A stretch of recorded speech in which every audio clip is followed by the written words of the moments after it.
Shut up and sit down. प्रौढ़ शिक्षा पर निबंध नंबर 1। संसार एक खुली पाठशाला है और उसमें हर व्यक्ति शिक्षार्थी है। वह इसलिए कि शिक्षा मनुष्य को सत्य की पहचान कर पाने में समर्थ ज्ञान की आंख प्रदान करती है। वास्तविक शिक्षा हमारी सोई शक्तियों को जगाकर उन्हें कार्य रूप में परिणत करने की क्षमता और प्रेरणा भी प्रदान करती है। भारतीय मनुष्यों के मत में आयु विभाग के पहले 25 वर्ष शिक्षा के लिए उपयुक्त स्वीकारे जाते हैं, पर बुद्धिमानों का कहना और मानना है कि वह जब और जहां भी मिले गनीमत आगे बढ़कर उसका स्वागत करना चाहिए। पर आज के भारतीय जनमानस ने इस सत्य को बड़ी देर से समझा है। नासमझी के कारण ही यहाँ आज भी सभी युवा वर्ग के लोगों में अशिक्षितों की भरमार है। फिर भी अब शिक्षा के महत्व और आवश्यकता को भली प्रकार से समझा जाने लगा है। नगर गांव सभी स्तरों पर हो रहे शिक्षा विस्तार, यहाँ तक कि प्रौढ़ आयु के लोगों को साक्षर शिक्षित बनाने के लिए किए जा रहे प्रयत्न इस तथ्य का सबल और प्रत्यक्ष प्रमाण है।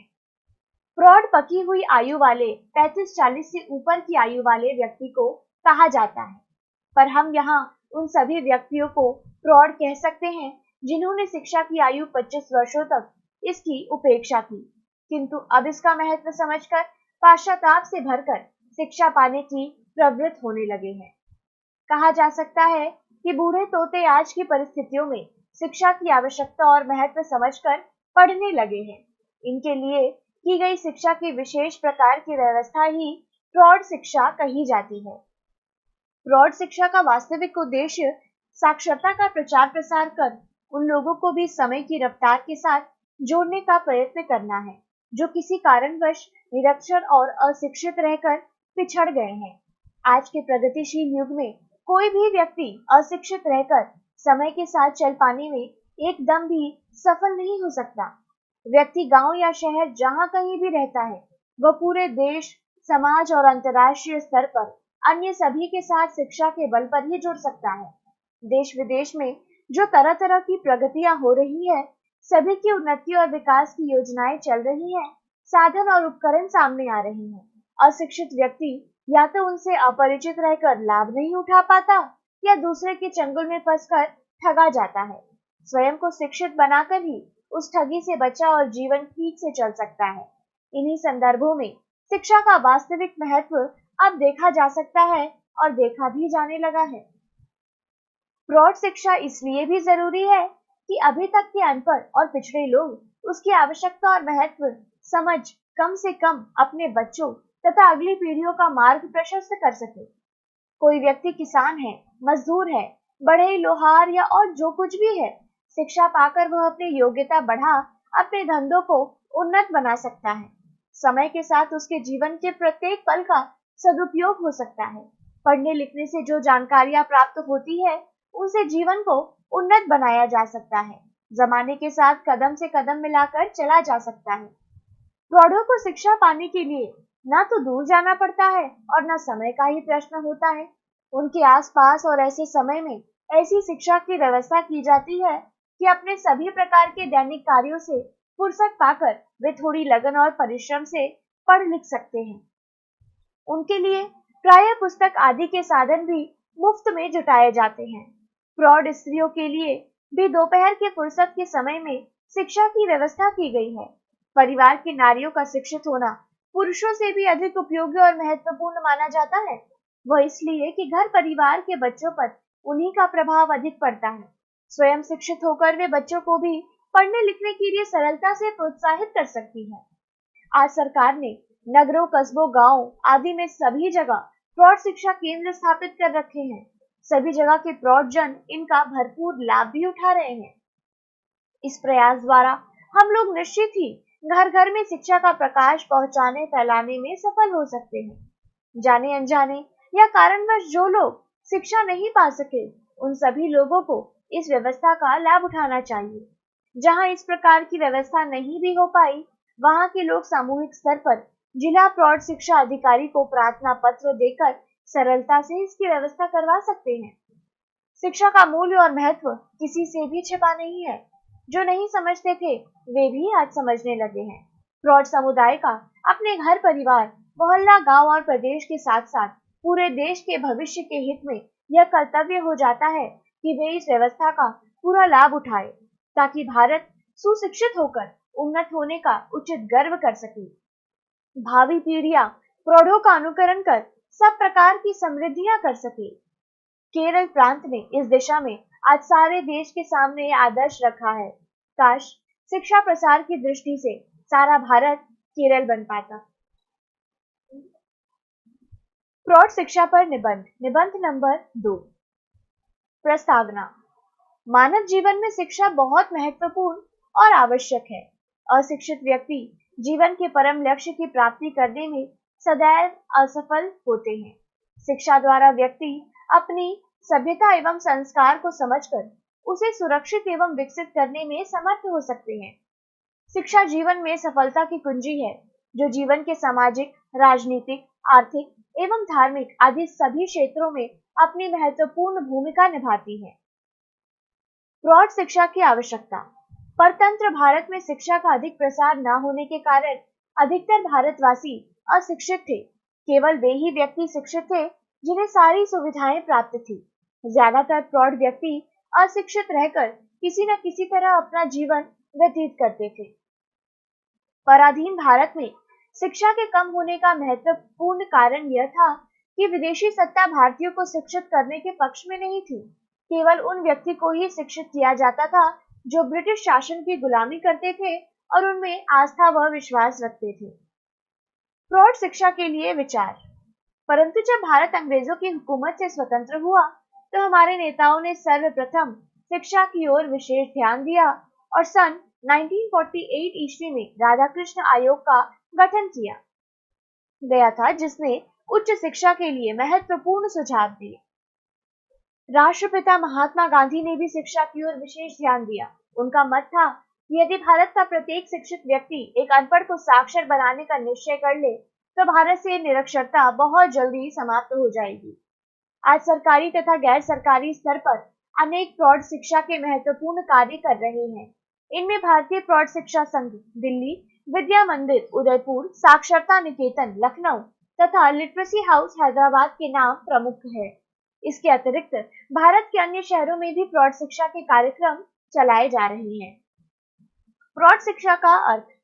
प्रौढ़ वह व्यक्ति है जो बाल्यकाल में शिक्षा प्राप्त न करने के कारण निरक्षर रह गया हो। प्राचीन काल में इस प्रकार के अनपढ़ व्यक्तियों को लिखना पढ़ना तथा सामान्य ज्ञान सिखा देना ही प्रौढ़ शिक्षा का उद्देश्य समझा जाता था। परंतु आधुनिक समय में अक्षर ज्ञान कराना तथा साधारण जोड़ घटाव सिखाना मात्र साक्षरता के अंतर्गत नहीं आता। आज प्रौढ़ शिक्षा में व्यवहारिक शिक्षा पर खास बल दिया जा रहा है। व्यवहारिक शिक्षा से तात्पर्य उन क्षमताओं से है जिनके द्वारा व्यक्ति व्यवहारिक जीवन में आर्थिक लाभ तथा सामाजिक शिक्षा प्राप्त कर सके। प्रौढ़ शिक्षा तथा सामाजिक शिक्षा।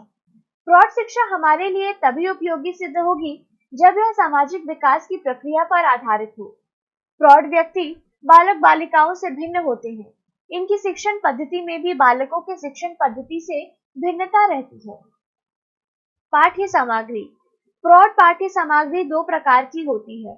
चार्ट, जिसका उपयोग अनपढ़ व्यक्तियों को पढ़ने लिखने तथा जोड़ घटाने में किया जाता है। रीडर, जिसका उपयोग प्रौढ़ की क्षमताओं को विकसित करने के लिए किया जाता है। उपसंहार। वास्तव में शिक्षा के क्षेत्र में भारत जैसे पिछड़े देश के लिए प्रौढ़ शिक्षा की नितांत आवश्यकता है। सरकार इस दिशा में महत्वपूर्ण प्रयास कर रही है। सरकार द्वारा महाविद्यालयों में संचालित राष्ट्रीय सेवा योजनाओं के अंतर्गत भी प्रौढ़ शिक्षा को विशेष महत्व दिया जा रहा है। प्रौढ़ शिक्षा पर निबंध नंबर 3। कार्य करने का आयु काल में एक निश्चित समय हुआ करता है। प्रायः यह प्रौढ़ शिक्षा कहा जाता है।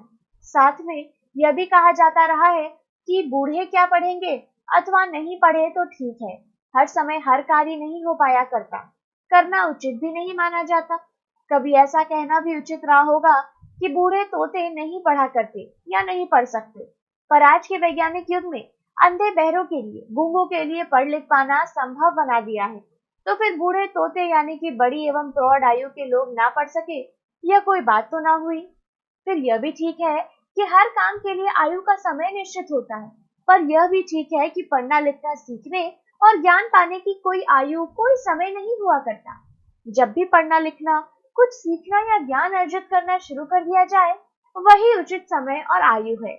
इस कारण बेकार बहानेबाजी त्याग करके जहां भी संभव है या हो सके प्रौढ़ों को आज और अभी से पढ़ना लिखना शुरू कर देना चाहिए। प्रौढ़ शिक्षा के मूल में आखिर उद्देश्य क्या है, इस प्रश्न पर भी संक्षेप में विचार कर लेना चाहिए।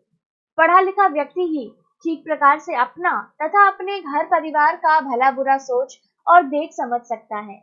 संसार में हर पल होते रहने वाले नए कार्यों, वैचारिक परिवर्तनों एवं दूसरी तरह की क्रांतियों, वैज्ञानिक प्रणालियों और उपलब्धियों से तो पढ़ा लिखा व्यक्ति ही भली प्रकार परिचित हो सकता है।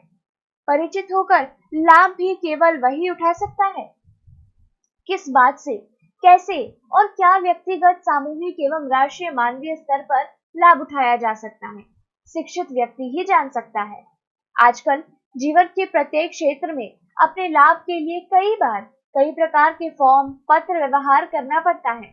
सुख दुख में पड़ने पर अनेक परिचितों को चिट्ठी पत्री और मनी ऑर्डर वगैरह भेजने पड़ते हैं। कई जगह दस्तखत करने या अंगूठा लगाने को कहा जा सकता है।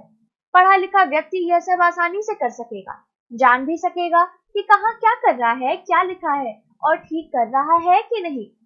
दस्तखत या अंगूठा किसी ठीक बात के लिए ठीक जगह पर लगवाया जा रहा है या नहीं, आदि इत्यादि बातों को समर्थ बनाने के लिए हर आयु वर्ग के व्यक्ति का पढ़ा लिखा होना आवश्यक है।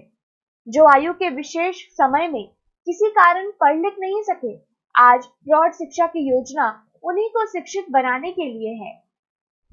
घर परिवार के बड़े सदस्य यानी माता पिता यदि प्रौढ़ावस्था में पढ़ना लिखना सीख लेंगे तो उन्हें पढ़ाई लिखाई की आवश्यकता और महत्व ज्ञात रहेगा। तब वे अपने परिवार के बच्चों, लड़के लड़कियों को अनपढ़ नहीं रहने देंगे। जन्म देकर सब प्रकार की आवश्यक सुविधाएं जुटाकर उनके लिए पढ़ाई लिखाई की आवश्यक व्यवस्था अवश्य करेंगे। इससे आगे चलकर प्रौढ़ शिक्षा या साक्षरता प्रचार प्रसार की कतई कोई जरूरत नहीं रह जाएगी। सो प्रौढ़ व्यक्तियों के मन मस्तिष्क में शिक्षा की आवश्यकता और महत्व जगाना भी प्रौढ़ शिक्षा का एक उद्देश्य कहा जा सकता है। कोई व्यक्ति किसान है या मजदूर, बढ़ई या लुहार, कुछ भी क्यों न हो, पढ़ना लिखना सीख वह अपने धंधे से संबंधित वैज्ञानिक साहित्य पढ़कर उसे नया रूप देकर आगे बढ़ सकता है। आर्थिक उन्नति करके अपनी तथा घर परिवार की इच्छा आकांक्षाएं पूरी कर सकता है। उन्नति करके सामाजिक प्रतिष्ठा भी पा और बढ़ा सकता है। नारियां क्योंकि घर संसार की स्वामिनी हुआ करती है, बच्चे उन्हीं के निकट अधिक रहते हैं, अपना सुख दुख भी उन्हीं से प्रकट करते हैं और प्रभाव भी अधिकतर माताओं बहनों का ग्रहण किया करते हैं। इस कारण यदि प्रौढ़ हो जाने पर भी वे पढ़ना लिखना सीख लेती है तो अपने बच्चों के लिए पढ़ाई लिखाई की अच्छी और अनिवार्य व्यवस्था कर सकती है। पुरुष तो अक्सर लापरवाह हुआ करता है, फिर घर से बाहर रहता है।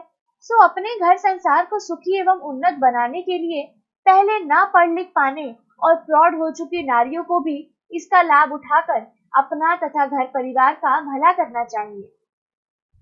प्रौढ़ शिक्षा के लिए सरकार ने सब प्रकार से मुफ्त व्यवस्था हर छोटे बड़े स्थान, नगर, कस्बे, गांव आदि में कर रखी है। इसके लिए पुस्तकें बांटी, कलम, दवात, सलेट, पेंसिल आदि भी मुफ्त में दी जाती है। जब और जहां भी 8-10 पढ़ने वाले या पढ़ने वालियां तैयार हो जाए, उसी स्थान और समय पर पढ़ाने वाले या पढ़ाने वालियां भी उपलब्ध कराई जाती हैं। खाली समय में स्कूलों, पाठशालाओं में, गांव के पंचायत घरों या सामुदायिक स्थानों पर नारियों के लिए किसी भी एक के घर में यह व्यवस्था की जाती या उपलब्ध कराई जाती है। पुरुष सायंकाल अपने सभी आवश्यक कार्यों से छुट्टी पाकर प्रौढ़ शिक्षा केंद्रों पर जाकर शिक्षा और आवश्यक साधन सामग्री पा सकते हैं। नारियों के लिए उनके सुबह के कार्यों से फुर्सत पाने के बाद और शाम के कार्य शुरू करने से पहले अर्थात दोपहर के समय स्थान स्थान पर प्रौढ़ शिक्षा उपलब्ध है। इस प्रकार स्पष्ट है कि प्रौढ़ प्रौढ़ाओं के अपने घर में या घर के आसपास ही उनके लिए शिक्षा की व्यवस्था उपलब्ध है, तत्काल लाभ उठाना चाहिए। कहावत है कि जब भी जागे तभी सवेरा, सो चिंता ना करें कि उम्र बीत गई, करे क्या होगा। अब भी यदि और कुछ नहीं तो आपके घर परिवार में पढ़ने लिखने का संस्कार तो प्रवेश कर ही जाएगा, महत्व तो मालूम हो ही जाएगा। सो निसंकोच होकर प्रौढ़ महिला पुरुषों को शिक्षा की इस व्यवस्था का लाभ उठाना चाहिए।